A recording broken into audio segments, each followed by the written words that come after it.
the real what of this whole week. It wasn't Jake Paul beat a 58-year-old Mike Tyson. It was why in the world did this draw a Super Bowl like rating? What does that say about where we're at? From where we're at, our taste. And I know you touched on that.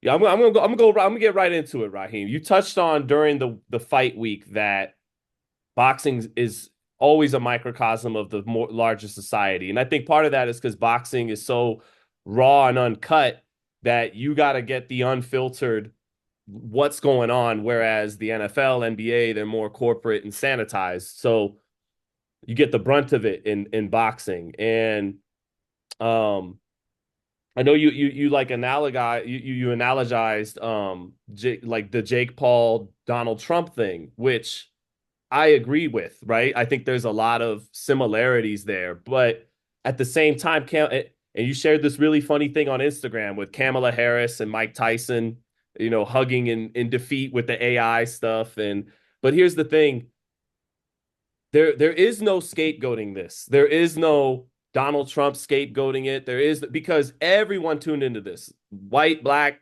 brown, Republican, Democrat. Everyone bought in on this sham, right?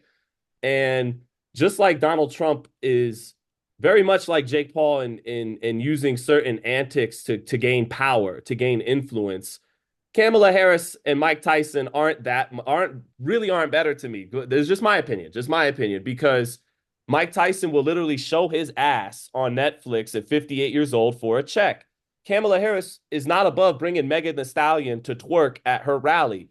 And so I only say that to say, like, there is no scapegoating this. This is the bullshit of our culture right now. And that in a media landscape where it keeps breaking into smaller and smaller pieces, right? It went from the big six that we dealt with for decades, the big six media, and now it gets splintered off into a bunch of little YouTube channels and influencers. The not because Netflix is technically a part of the new media, but it's built like a conglomerate, like the old media we grew up and we're used to. They showed we still got it. We could still get all these idiots. We could still get all these masses to turn into a slop of shit. And that's what I felt like this was the real what of the week is this is what we were drawn to. A 58-year-old man. It's like the awful message it sends to young fighters and to the youth at large. It's the elimination of merit. It's you, you know what was absent from this spectacle that drew the entire country and world? Merit. But that's okay. That's Pat. You don't need that anymore. Apparently, that's the message. It's not. That's my takeaways. Maybe I'm being quite cynical, but We have indeed switched roles, Sean, yes, because you bringing up Mayweather McGregor is so salient a point as when we had the discussion about whether or not I would be covering it, you were a little bit taken aback, like, well, how can you not? The views are going to be crazy. Everybody's talking about, like, who really cares radio? Like, you know what I mean? I was in my purist bag again, and right. Sean being the younger, like, tenacious press member who wants to be in on the shit was just like, this is what's happening. I need to Just make my come and name. I do need to what be it in this. is. Yeah, yeah. I was not willing to participate because it was a sanctioned bout with a fighter who had never entered the ring before as a boxer, fighting the current pound for pound number one and one of the greatest of all time, which I thought was from the beginning an absolute shamockery of the sport. And I had no interest in the buildup while it was global and daily absolute viral moments with that press tour. It was all nonsense to me. And I couldn't get past the fact that this was a sanctioned bout and that everybody was taking it so seriously. I thought I needed to abstain, not boycott, but abstain based on what I believe to be the ethic of boxing, the merit of what a press member should be paying attention to or not.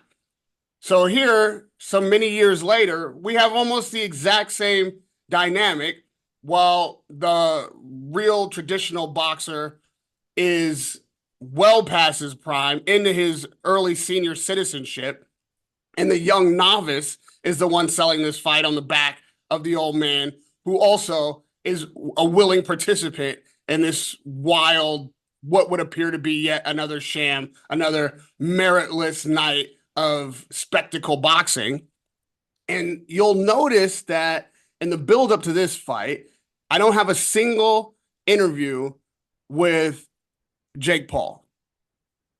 It's not because I didn't have the opportunity, but when I did have the opportunity, we had a little butting of heads, and he was like, "Yeah, you always ask stupid fucking questions." You mean hard ones. You mean real ones. This is how I usually digest that Ones that comment. don't allow him to just spin his agenda unchallenged. Right. Exactly, Those kind of stupid fucking questions. exactly. In this case, though, he was right, Sean. I do ask stupid fucking questions of Jake Paul. Ever since Paul Fury, I've been asking him stupid fucking questions because I have been trying to get this round peg in a square hole. I have been trying to fit what Jake Paul is doing into the traditional boxing parameters of what I consider to be meritful in the sport. What I was missing is that this is not that. This is prize fighting. This is a kid who has figured out what we want. We want spectacle. We want sensationalism. We want a moment where we can all believe that something unbelievable is going to happen. That's what a snake oil salesman is. And I don't say this with derogatory inclination. I'm saying that this guy is selling us what we want. We wanted to believe that there was going to be a Mike Tyson of 25 years ago, not 20 years ago. The 20 years ago Mike Tyson is also a Mike Tyson we don't want to see again. We want to see a prime Tyson knock out the supervillain. The likelihood of that was slim to none from the beginning. When you first heard this fight announced, you knew that wasn't likely to happen. However, one of the greatest self-promoters we've ever seen in Jake Paul, and one of the biggest iconic names in boxing we've ever known in Mike Tyson, came together to sell us a dream. And we believed in it. Listen, I don't disparage those who tuned in because this was a meritless fight.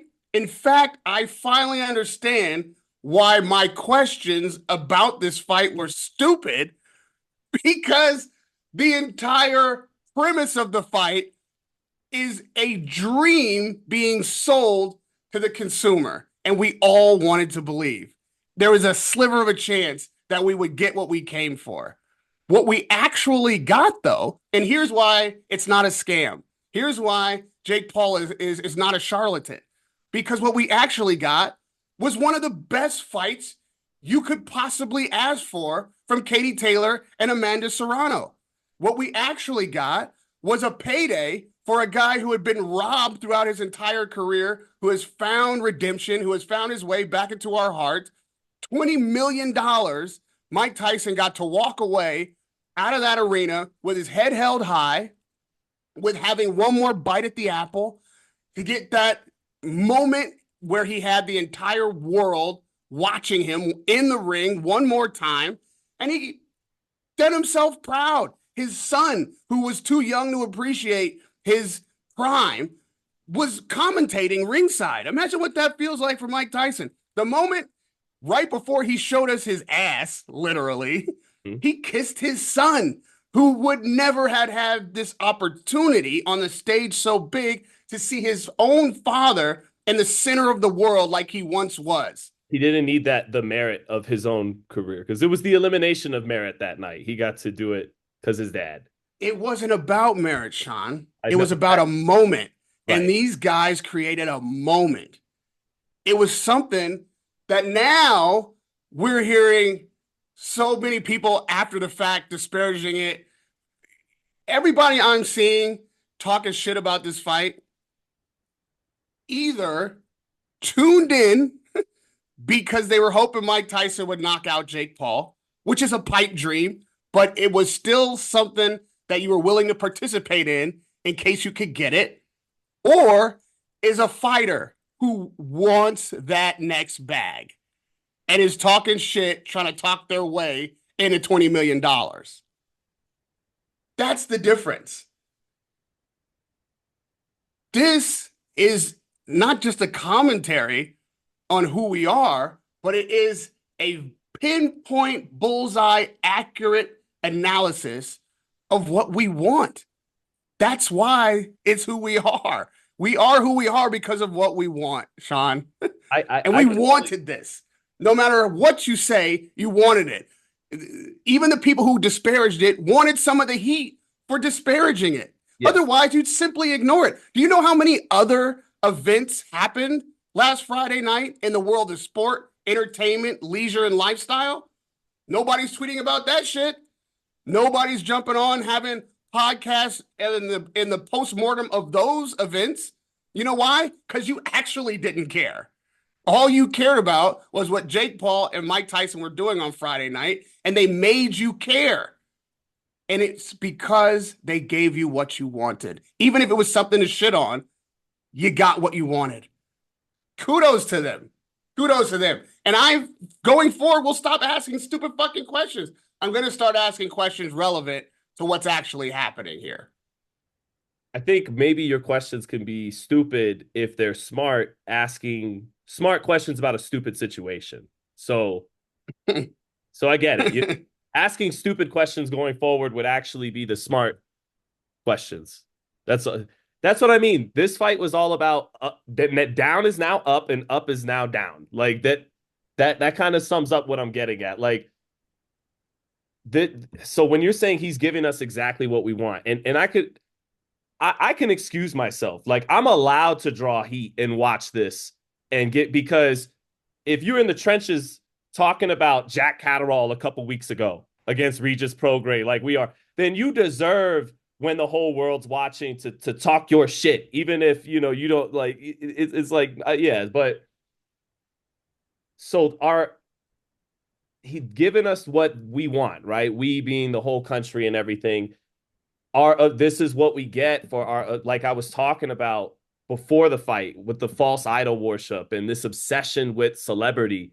It's like, yeah, he's given us what we want, and we've made our bed, and now we have to lay in it. 20, 30 years of obsession with bad television and pop culture icons, and this we've stripped away all the art, or at least high art, from that, and we're down to this the all that's left is celebrity for the sake of celebrity. And Yeah, but I got to pull you up on this, Sean, because if it had only been the main event and that was the entirety of the night, I would agree with what you're saying. And I wouldn't be saying what I'm saying, because the reason that this is actually legitimate, what Jake Paul is doing, and beyond legitimate, I'd say genius, is because he gave us what we wanted, which is Paul Tyson.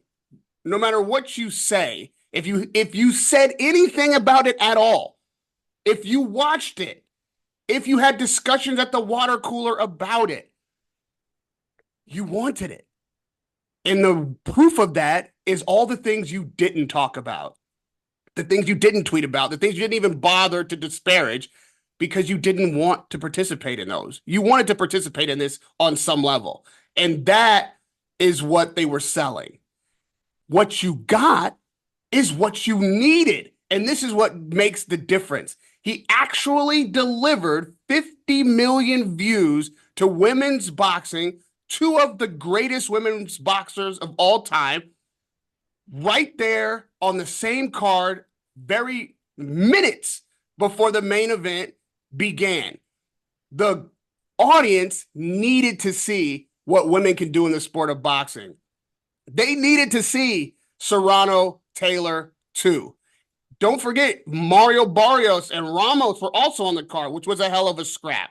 He stacked the undercard with legitimate fights. There was another YouTuber who was facing a traditional boxer, a massive, massive name in the YouTube world, got beat up by a boxer. He even showed that dynamic. If the undercard was not only legit, He gave you what you needed. And then at the very end, gave you what you wanted. And I hope the takeaway from all of us is now we know what we need. And maybe that in the future will inform what we want. I want us to want Serrano Taylor to be able to fill Dallas Cowboys Stadium at the top of the card on their own. May I remind you that last time those two women fought, they filled Madison Square Garden at the top of the card on their own. And Jake Paul delivered that same matchup again, and it delivered again. And maybe next time, because of Jake Paul, we won't need Jake Paul. That I have to take my hat off and commend him for. It's a hell of a show this guy put on, and we all participated in our own way. So stop talking shit about what you want, because that brought you to the game. And thank him for what you needed, which was to see exactly what women can do in the sport of boxing. You can see what a mega YouTube star and a real boxer end up doing on the undercard. And you know what? One more thing he deserves credit for: not knocking out Mike Tyson when he had the opportunity, because he did have the opportunity. And it Uh, would have been a horrible, horrible look. I'm not. I'm not That convinced of that. but that required Yeah. some grace and restraint of ego. You're not convinced that that opportunity was there? No, I think a couple times I think the fight kind of was what it was. I really do.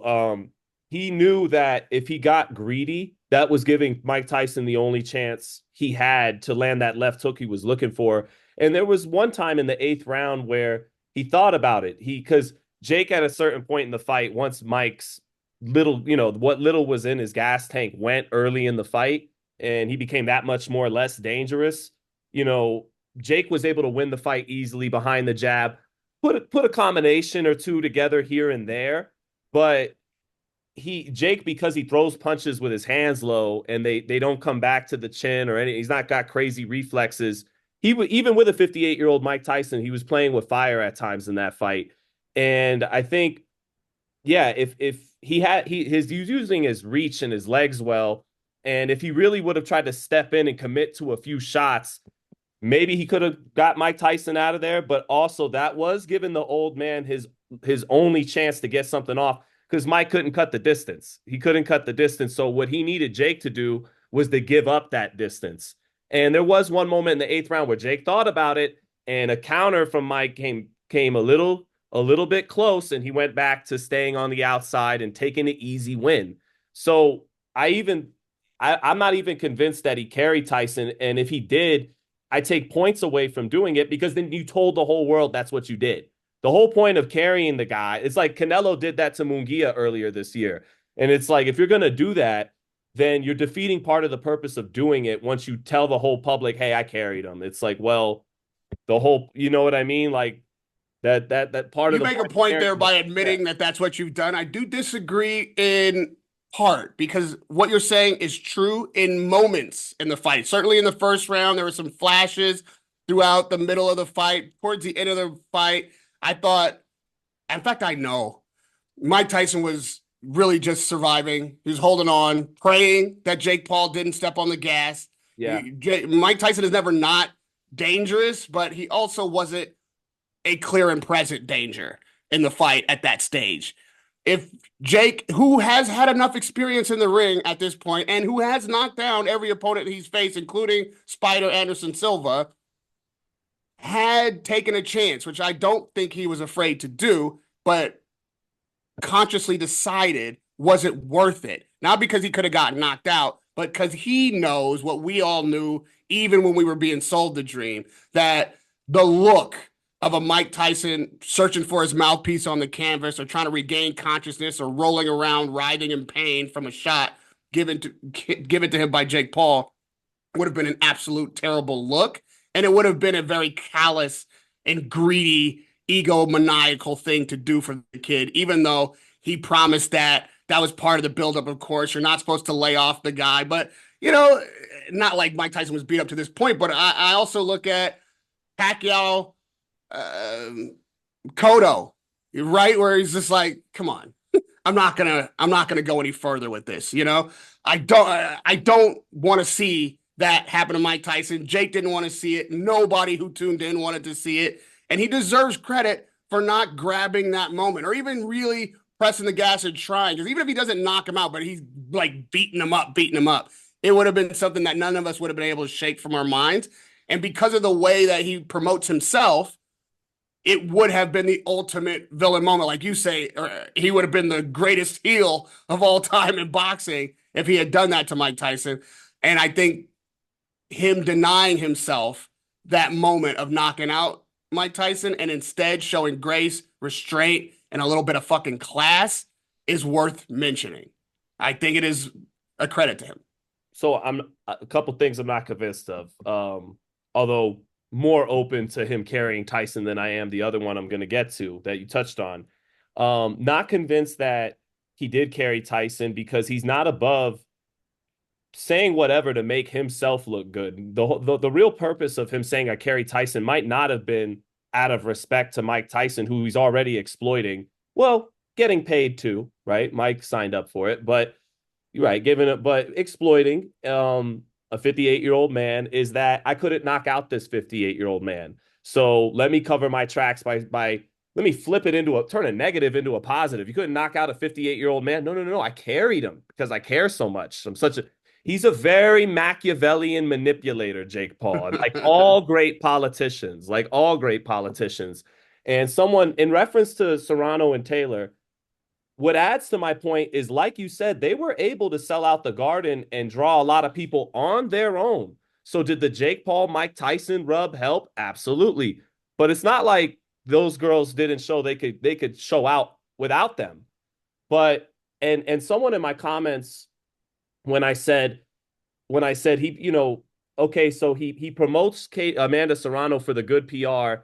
And God bless Amanda Serrano. She's made life-changing money that she never would have made without Jake Paul. I'll acknowledge that in a heartbeat. But sometimes Nino Brown handed out turkeys, didn't he? I didn't even see that movie, but didn't Nino Brown hand out turkeys? Hold on. I'm sorry. We have to stop see. the podcast now, everybody. Sean has to go watch New Jack City. I Yeah. had no idea. Don't blame me. He's a good friend of mine. I do care about him. I didn't know that this deficit existed in his life. We'll be back next week. No. We've actually had this convo before, and you told me this. I do need to see New Jack City. But politicians, the same week they're sending bombings over, will visit school kids and read to them. And so you're taking a hard line, Sean. I respect it. You're taking a hard line. I am. I'm not convinced. And so he said, Nino Brown hands out turkey sometime. Enjoy your turkey, Amanda. Jeez. All right.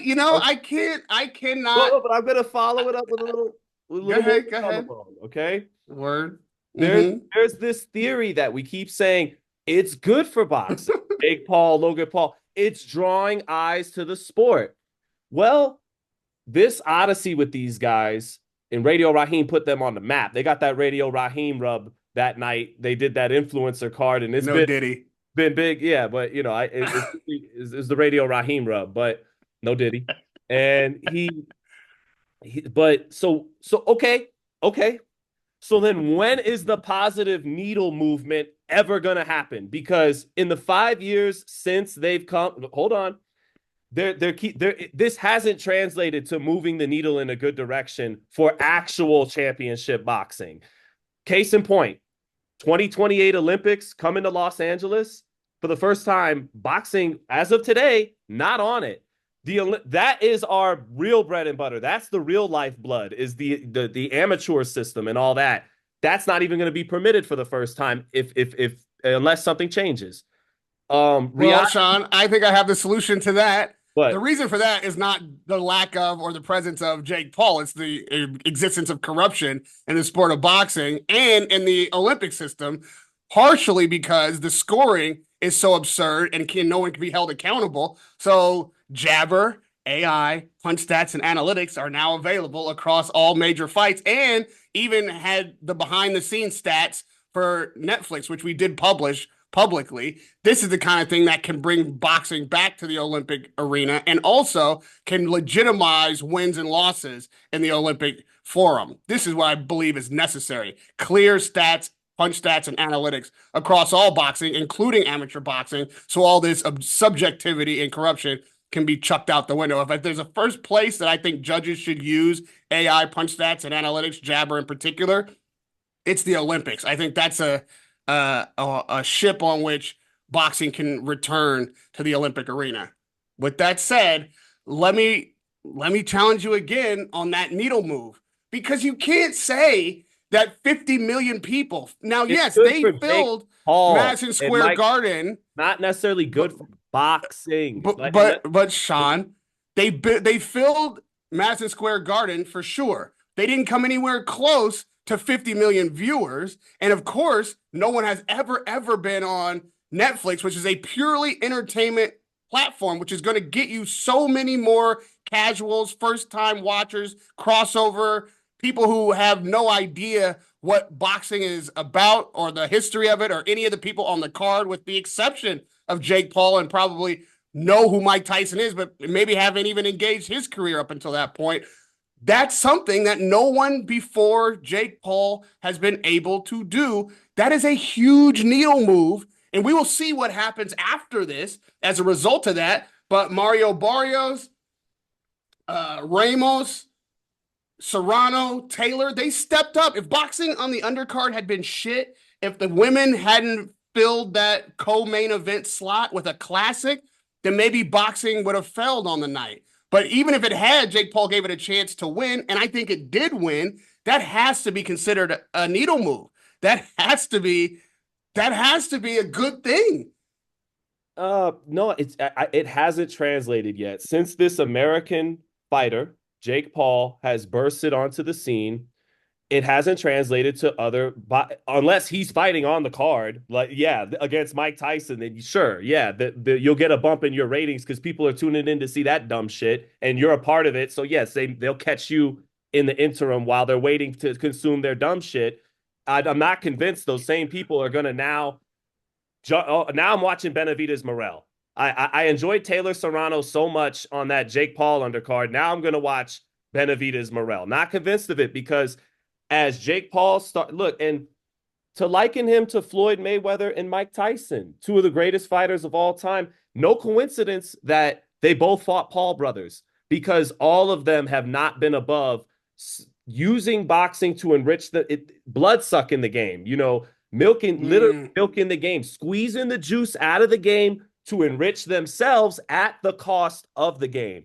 And that's what I mean. As Zerto Smith is fighting in front of 40 people in Riyadh. He can't even fight in America anymore. This shit is becoming so irrelevant, actual boxing in the United States, that they got to fight in Riyadh in front of a half-empty arena sometimes to for a sugar daddy. No offense, for a sugar daddy. And I believe in this sport that Jake Paul is bringing this next generation to. You're right. You are right in what you have just said about Zerto and how I've moved to London, Sean, because there is traditional boxing, a shit ton of it in London, but it's migrating out of America almost completely, as have I.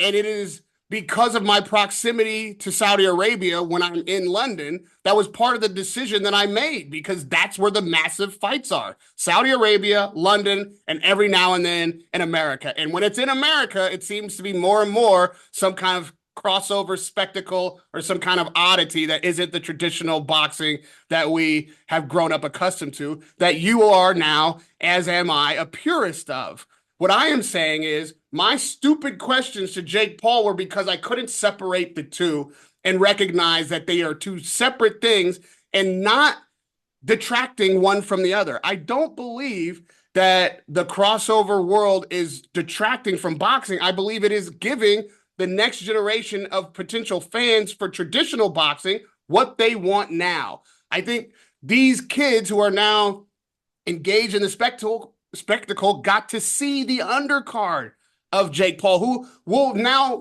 further investigate the history of Mike Tyson. And wait, one second, I believe that they will be brought to the sport, the traditional purist pugilism as we love, eventually. I think as they mature, as this kind of stuff, as just like most people grow out of WWE, It hasn't happened yet because it's still so new. It's still 5 years. It's just 5 years old. It's a Right. baby, and I was part of the installation, if you will, of this crossover boxing to traditional boxing outlets. I was the only traditional boxing member of the media at the initial fight in Manchester when these guys were amateurs and only YouTubers cared about them. And I was a part of the discussion and was hosting Logan Paul and KSI to a filled LA Staples Center for their first pro fight.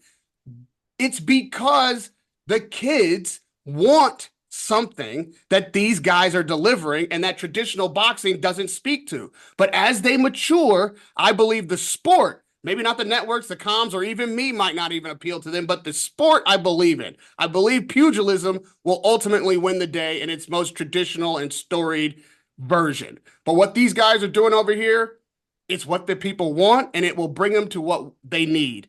And I believe that is what happened on Friday night. And we'll see in the aftermath if the stock of Taylor goes up, if stock of Serrano goes up, if they're bigger stars because of this, if Barrios and Ramos maybe get bigger deals because of this. We'll see.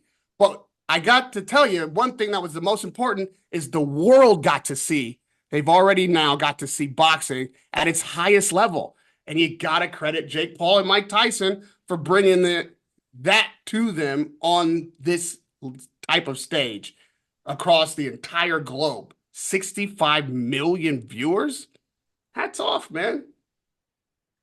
Yeah, I hope you're right. I hope ultimately it shakes into a net positive for the sport of boxing in the United States, which has a wealth of problems way before Jake Paul ever got there. So I'm not scapegoating him as this is the guy. This is the George Orwell 2 minutes of hate in 1980. This is the guy I want to put on the screen and everybody shout and hate and point at him. But I'm not convinced of all that. If anything, the worst case scenario is like, yeah, boxing. I don't even want to say it because I don't believe that. I don't believe that okay, boxing will die or something in the United States. But when it's been forecasted this decline for decades, this could be the bottoming out of it. Hey, remember when boxing was so fucked up that nobody could draw in America and they had to go to Saudi Arabia, and the only thing that could draw any eyeballs was Jake Paul, Mike Tyson, and so we'll see. But ultimately, I definitely appreciate your perspective on it. I hope you appreciated mine,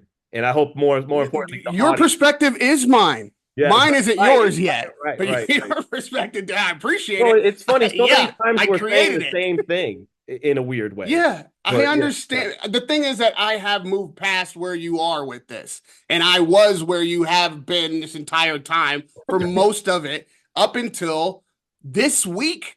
I had an epiphany moment. And I believe that these two moments are meeting at the right time in boxing because with all the spectacle and all of the negatives that you have put forward about what Paul Tyson represents, boxing is also, I believe, entering actually the next golden age because of what's happening in Saudi and the fights being made across networks, across promotions, with the fans getting what they want when they want it. The entire boxing world will get what it needs. So if the Or it's eyeballs bottoming now, out. now is the Ultimate time. opportunist. Now is the time. If the eyeballs are now turning to boxing, it's the best time it possibly could happen because boxing is now delivering the fans not only what they need, but what they want.